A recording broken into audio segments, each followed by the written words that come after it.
తెలంగాణ పునర్నిర్మాణంలో లంబాడాల పాత్ర మరువలేనిదన్నారు సీఎం రేవంత్. బంజారా భవన్లో జరిగిన సంత్ సేవాలాల్ జయంతి వేడుకల్లో రేవంత్ పాల్గొన్నారు.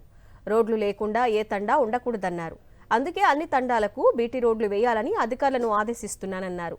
ప్రతి తండాలో ప్రభుత్వ స్కూల్ ఏర్పాటు చేయాలన్నారు సీఎం రేవంత్.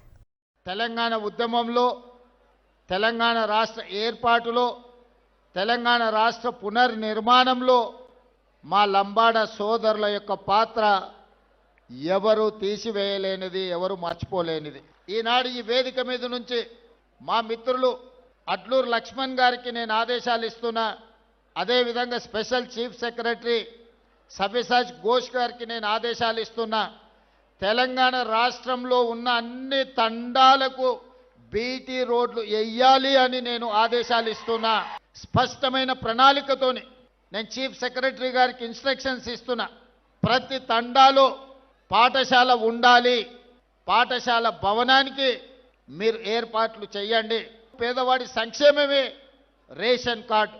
ఆ గుర్తింపు, గౌరవం, సంక్షేమం ఇవ్వాల్సింది ప్రాథమిక బాధ్యత రాష్ట్ర ప్రభుత్వానిదే. అందుకే లక్షలాది రేషన్ కార్డులు పేదవాళ్లకు అందించిన చరిత్ర, అందులో ముఖ్యంగా లంబాడ సోదరులకే అత్యధికంగా ఈరోజు రేషన్ కార్డులు అందుకునే విధంగా ప్రణాళికలు సిద్ధం చేసి వాళ్ళకి ఇచ్చినాం.